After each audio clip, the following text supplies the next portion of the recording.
All right, what's up, you guys? Hey, happy new week for you. Episode number 9 coming out today. I've got a guest with me, and I'm super excited. So, episode 8 was awesome. We talked about some really cool things. I just want to thank all of you guys so much for just being so hands-on with the YouTube channel, the Spotify, and the iTunes, and helping just. You guys have done such a good job of becoming family and community. Everybody sharing it, everybody posting, commenting. That helps us grow. And the goal, as you know, with the Chazway brand is simply to make sure that more people know that they're worthy, more people know they're valuable, and that more people know that they can do anything they want, taking a life that's ordinary to absolutely extraordinary. And the only way to do that is to have a bigger platform and to expand to more and more people. So as you guys see, we do have a guest. My good friend Mike is on with us from Canada. What's up, Mike? How you doing, Chaz? Thanks for having me on. Yeah, absolutely. I'm honored to have you for sure. Guys, we have titled episode number 9, Go for the Goal. So we're going to talk about how that can fit into business, how that can fit into life, how that can fit into maybe even if it has to do with, your eating routines or your whatever it impacts in your life. I believe goals are important for everybody. I also want to quickly say a quick shout out to Pam Hawthorne. She was one of the first people to comment last week on the YouTube, and she got a little gift from me. So congratulations, Pam. Thanks for playing full out. And then also remind you guys, if you want to share these posts, and then make sure you tag me as well, and then we'll be giving away a cool gift every single week. So make sure you do that and just tag away and share away for sure. So guys, first I want to tell you, I know Mike because of an incredible industry that we're in, which we call network marketing. And the reason that that's a big deal is it's literally how you network with people. You guys are all networking. We're all networking. You go to church, you're networking with new people. You go to the school and you're picking up your kids, you're networking with new people. You go to Walmart, you've met somebody. That's networking, right? And so for me, what networking means to me is building relationships, getting to know people.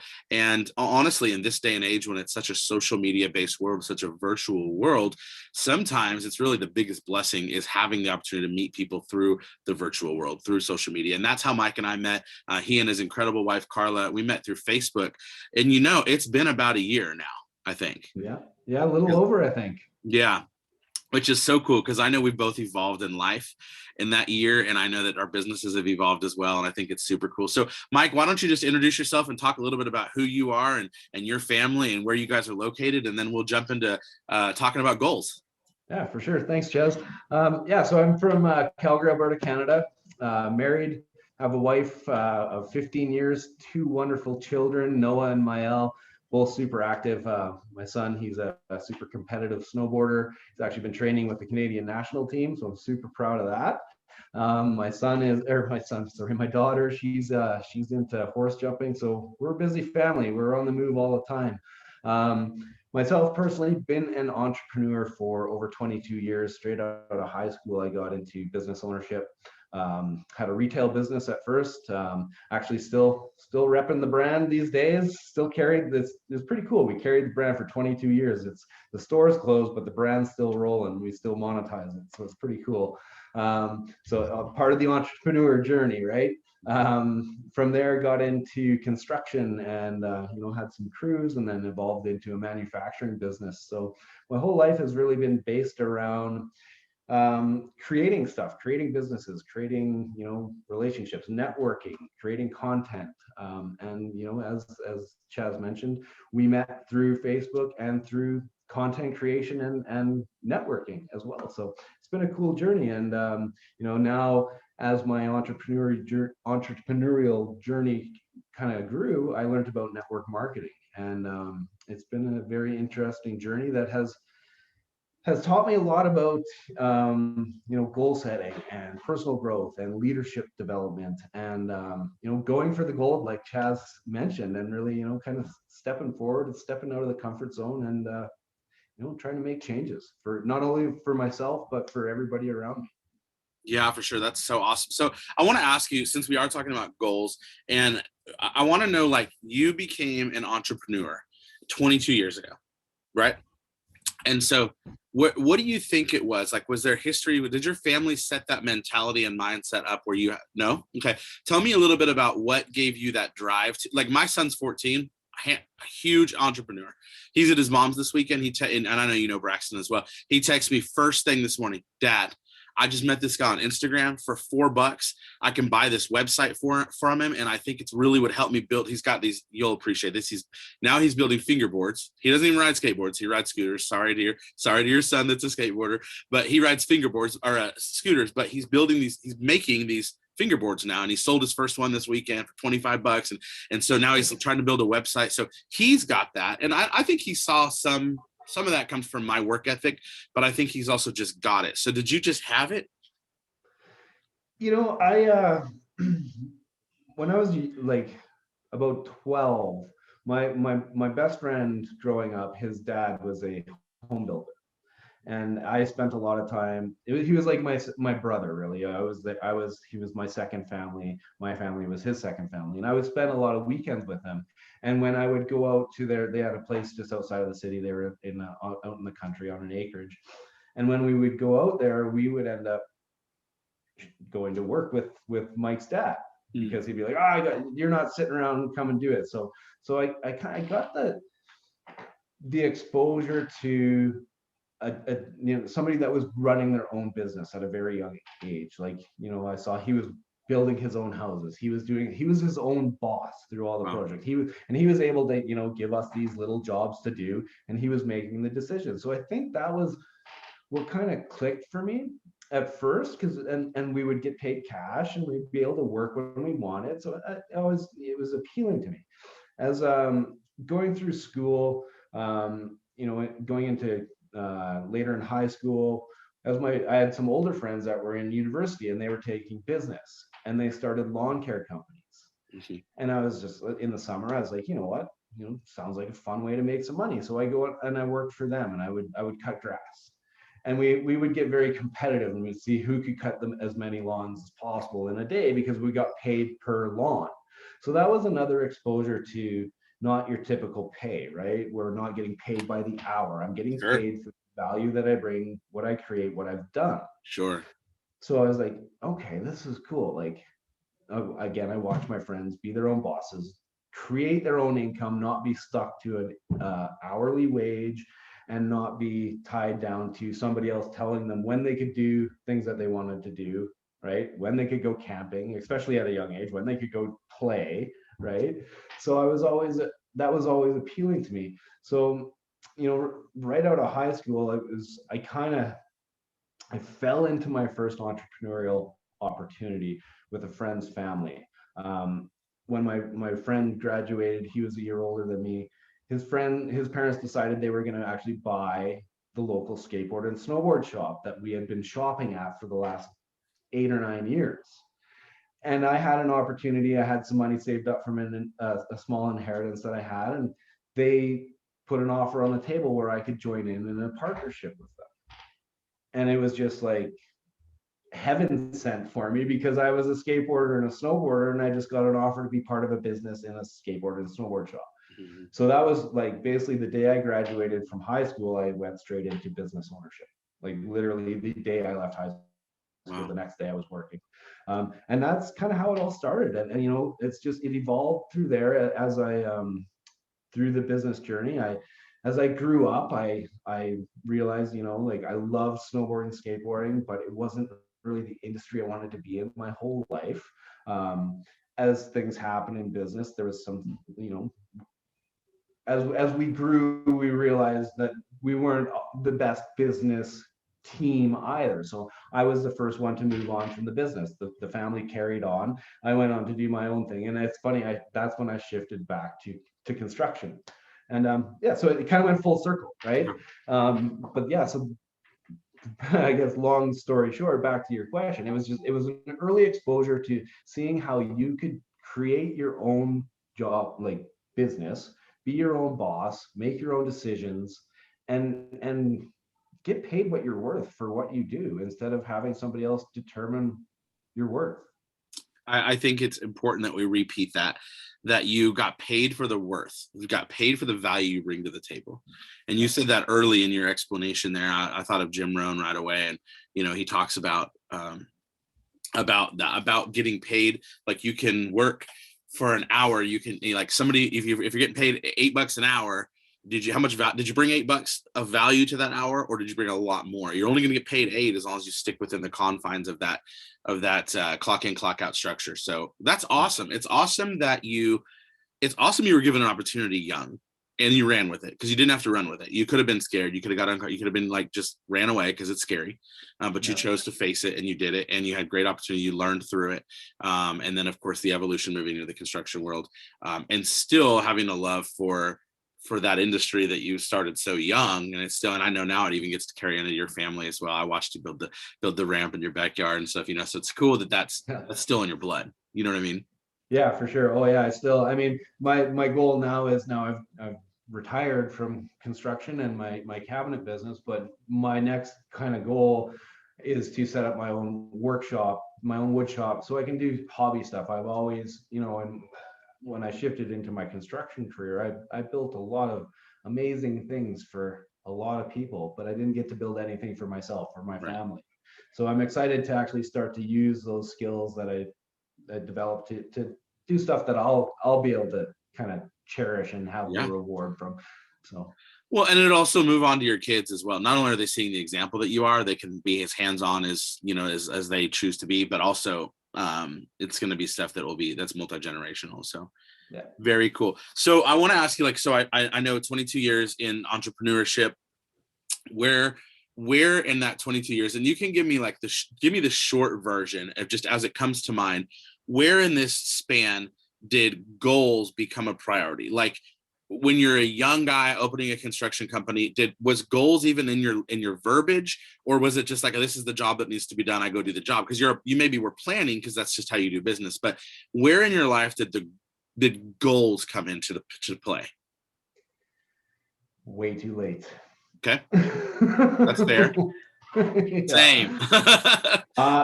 Straight up truth, I was not goal orientated at all until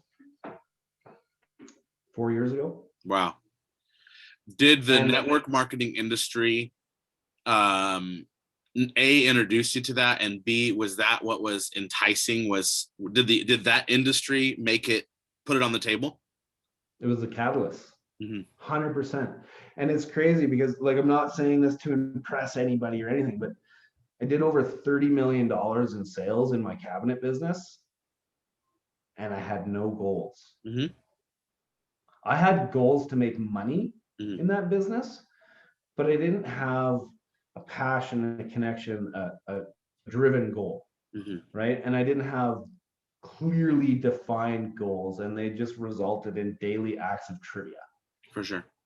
That then led me down a path of unhappiness. Yeah. Really, because I was chasing a monetary thing. I was in the have, do, be mindset, right? Once I have it, I'll do it, and I'll be this way, right? Mm-hmm. But when I started to shift my goals and actually have goals to achieve, especially personal goals on my personal level, improving myself on a personal level goals, not just monetary goals, but actual measurable goals in myself, everything started to shift, and I changed to, I'm going to be so I can do, and then I will have. Yeah. Be, do, have. I love that. You're going to hear a train come by. Be, do. Do you hear the train in the background yet? You will in a second. If you don't, this train comes by. I just did. Yeah. 40 times a day. And it seems to be every time I'm live or something. It's not really 40 times a day, but it's a lot. So I always like to make sure I call attention to it so that nobody's like, was that a train I heard? Yes, absolutely it was. Okay, that's super cool. I love that, and I appreciate your vulnerability in that, because I get it. It was only just a few years ago where, it's very similar. So for me, network marketing was absolutely where I found goals. And I still evolve in that. I would be willing to say almost on a daily basis, because what goals meant to me 4.5, 5 years ago is totally different than what goals means to me today. I also will tell you this, to go one step further, I am way more in control of my goals today than I was 4 years ago. So ironically, 4 years is about the same for me, which is awesome. My goals, casually, I would say my goals 4 years ago were very much influenced by maybe my mentors or by social media or by what I thought goals should be. And over that time, I've evolved to where my goals are very focused on me, not in a selfish or a greedy way, but in a what goals are going to propel me to this? What goal is going to allow me to get my mom to not stressing over money every day? What goals are going to allow me to put money in my savings? What goals are going to allow me to take my family on a trip?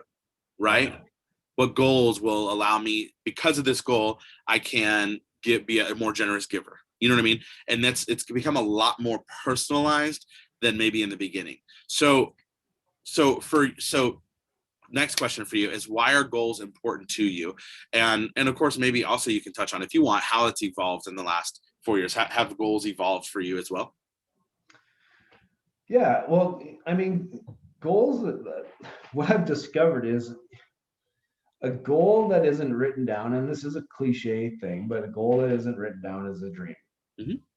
And if you're not setting goals, you're chasing dreams. And I learned that in my I had successful businesses, but because I wasn't goal orientated and I wasn't goal focused, they didn't hit milestones that they should have and could have. And I look back on it now and I think, had I done things differently and been more goal orientated and actually written them down, and then not only written them down, but reverse engineered them to say, okay, now what do I have to do to actually obtain that goal? Yeah, What daily mode of operation do I actually need to put into play that is going to see me move the needle in my life to have that goal achieved? absolutely. Right. So, yeah, for me, my goals they they've changed a lot. Like, obviously, it's still, I have a goal of earning a great income, making money, but my goals have shifted a lot more into more like, how can I be the best version of myself so I can show up right for my wife, my children, my team, Sure. and our community. Carla and I are creating community. We have a community of over 10,000 people that we need to show up for. We need to build our goals for, because we I want to give people an example, kind of encouragement that it can happen. If you follow this and you actually do set goals, we can achieve them, right? Absolutely. And like I said, like might be able to relate this. Like 4 years ago, I wasn't writing goals down, and they were just dreams. And even in network marketing, I had goals, but I never focused on them. I never Yeah. made them tangible. So none of them really Well, happened. the reality is they're not tangible unless you write them down. And I think that I'm glad you brought it up, because that's so important, because it is just a dream. It is just fairy tale when we think it. I remember being young. I don't play the lottery, but I remember being young thinking, I remember conversations with friends. We'd have sleepovers, in my teen years, probably young teen years. And they'd be like, okay, if you won the lottery, we didn't even know probably what that meant, but if you won the lottery, what would you do? And it's like, oh my gosh, I would have this and this and this.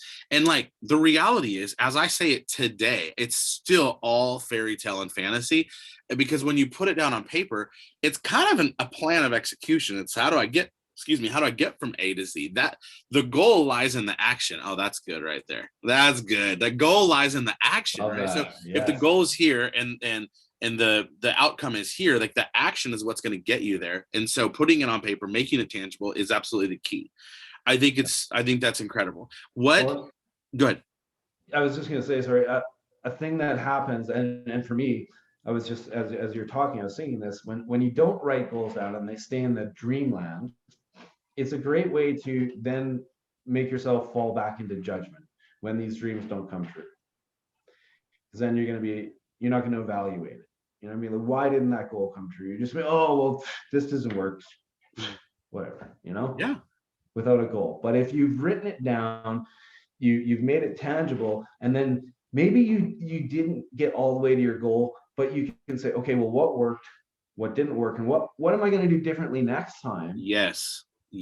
That's going to so important. And it's also important, I think, to give yourself some grace, not an exit plan, not an excuse, but a grace. And quickly, let me talk about not like, so I don't know if you guys follow or have been a part of 90-day plans, but so early in my journey, my mentor was huge on vision boards, huge on 90-day plans. I come from a place where I didn't know what a vision board was and I didn't set goals. So 90-day plan was a language I didn't speak. I also was a little bit, probably a little rebellious because it wasn't my language for that first couple years.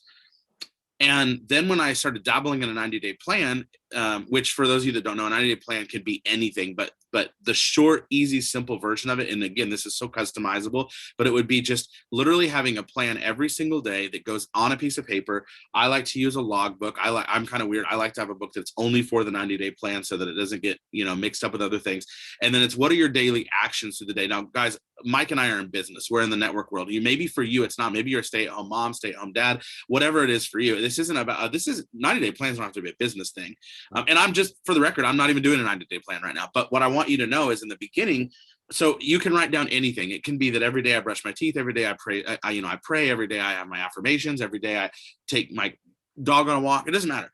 But the idea is the repetitive, daily habits, which are going to become so consistent, which are going to help you to have more success in whatever it is that you want success in. The reason I bring that up, Mike, is because for me, early in my 90-day plans, I failed the first 3 within the longest I went was 21 days. Most of them were like, one was 9 days, one was 12, something like that. And it was because, and this goes back to your goal point, is for me, it was like, I'd start crossing off the boxes or check-in or starring or highlighting. And then when I'd miss something, this is early, so I was a lot less mature in this concept, I would shelf it. I would close the book, and there goes that 90-day plan. On day 12, it's gone. The best, most brilliant thing I learned is that this is a tracking system. So just like you said in goals, you plan a goal for maybe it's a 30-day, 90-day, 6-month, and a year. There are going to, like, I wrote all my goals out for 2020. There were a ton of goals that I didn't obtain. There are a ton that I did, and I'm closer to everyone. And I wouldn't be closer to everyone if they weren't written down, right? So the greatest thing I learned, and it makes me think of the 90-day plan, was that the reason I started having successful 90-day plans is because I didn't beat myself up when I missed one of, let's say, 10 daily things I like to check off. If you miss 1 or 2, and maybe it's one day and it's a totally different one the other day, no problem. Give yourself grace. You're still closer than you were. And the only way to be closer is because it's been written down, right?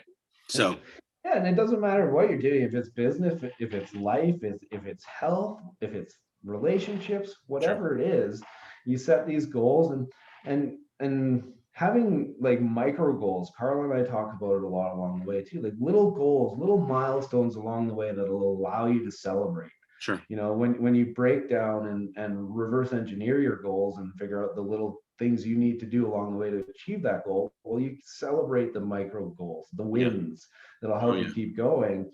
And one thing I've found is, you need to be 100% married to the goal to make it happen, but you cannot be married to how you're going to get to the goal. You might have to pivot. You're gonna have, no, you're not might, you're gonna have to pivot at some point in time, because let's just face it, life is life, and we're gonna get curveballs. Yeah, you're gonna adjust. Probably for me, I probably adjust on a daily basis. I do have, there is routine, but they do adjust. You're gonna call an audible occasionally.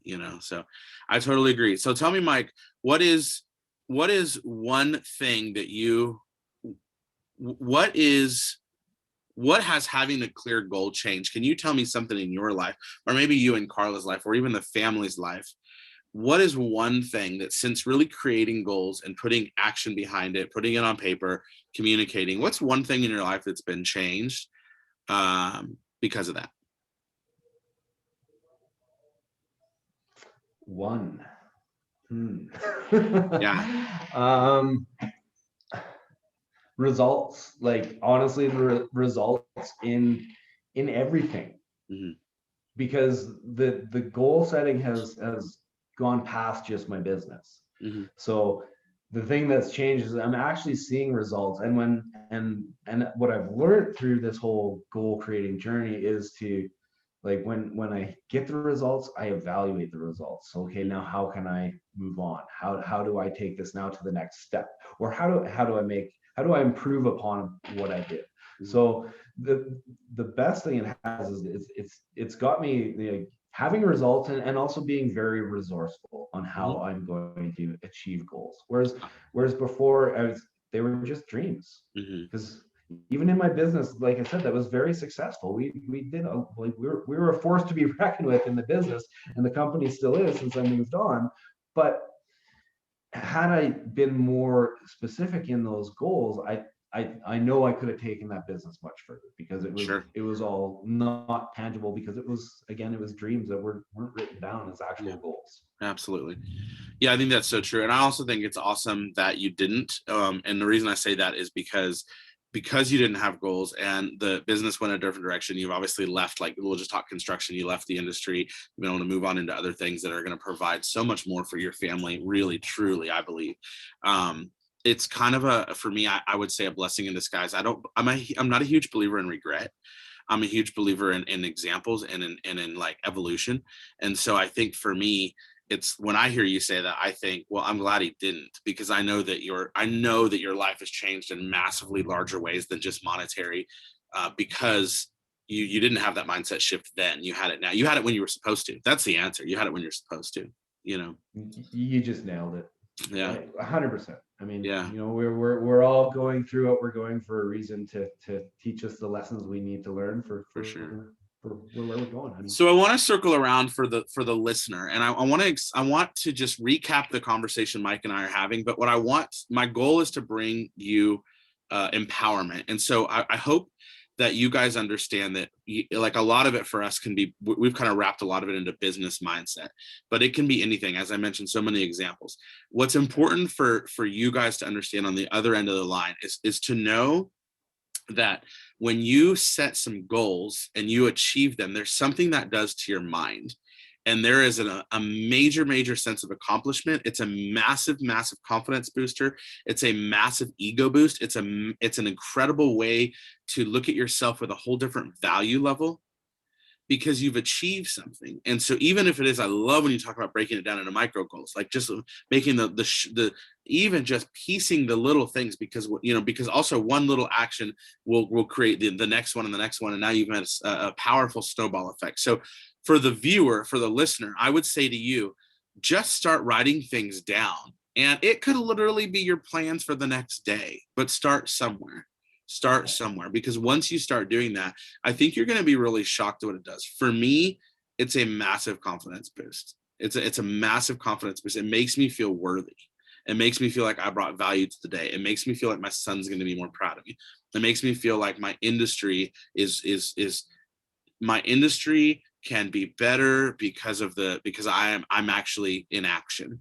So I would just encourage you guys to find the areas that are important. And then let me roll back a little bit to where we talked recently about how fear of failing is as often, we talked about that a few weeks ago, Mike, on a podcast. The fear of failing, it's like we can't ever if we're not taking risks, we're never going to fail, because you're staying in the safety net, right? And so I would say to you guys, as we start thinking goals, and again, keep it personal. It doesn't have to be business related.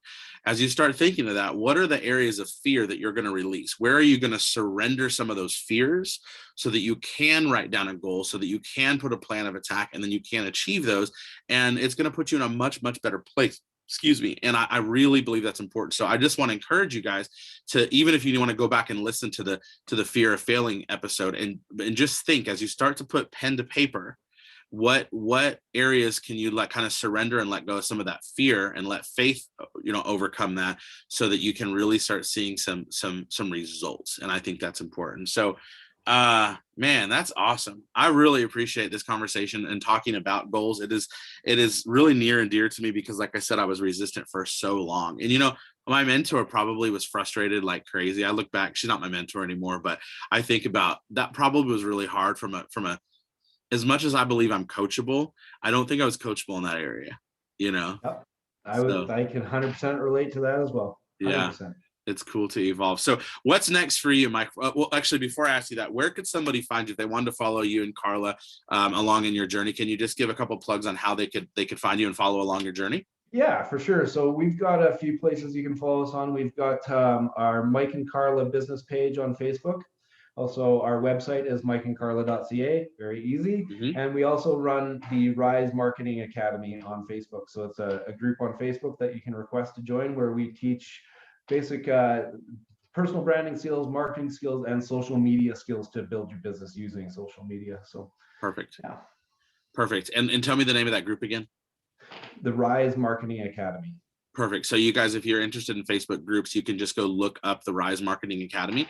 And then I'm sure there's probably an acceptance process there, but just go ahead and request it if that's something you want to do. That's going to be a little bit more hands-on probably, but anywhere you want to go find them, please make sure that you do. Mike and Carla are two great people that, and I believe I've told you, but just for a reminder, you have brought me so much value in my business. And because of that, it allows me to be a better dad, a better boyfriend, a better son, and a better human. So I appreciate the value that you and Carla have brought me for sure.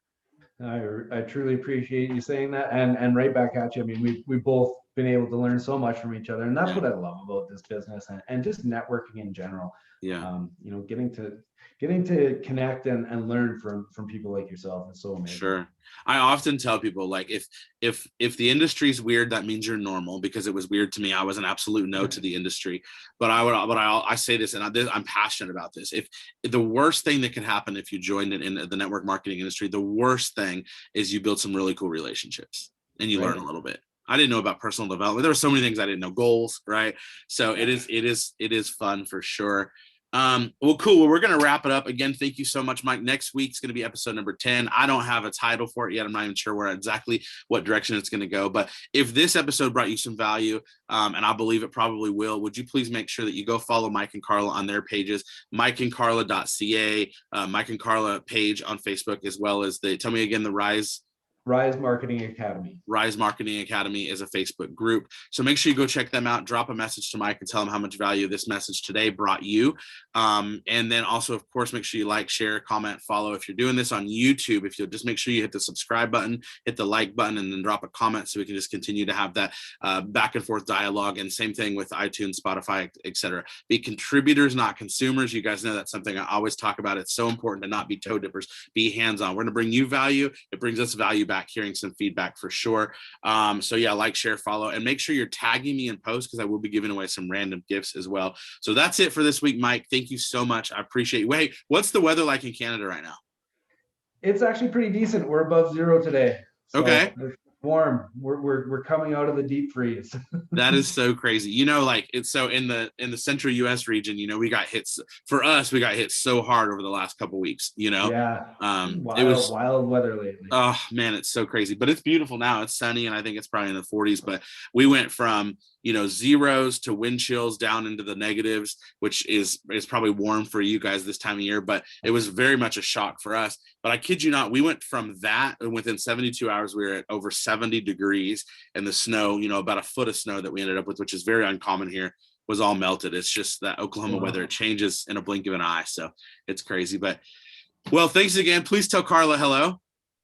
I will. Thank you so much, Chaz. Appreciate you having me on. Absolutely. And we will talk to you guys again soon. Thank you so much for watching and listening to the Chaz Way, and episode number 9 here for you.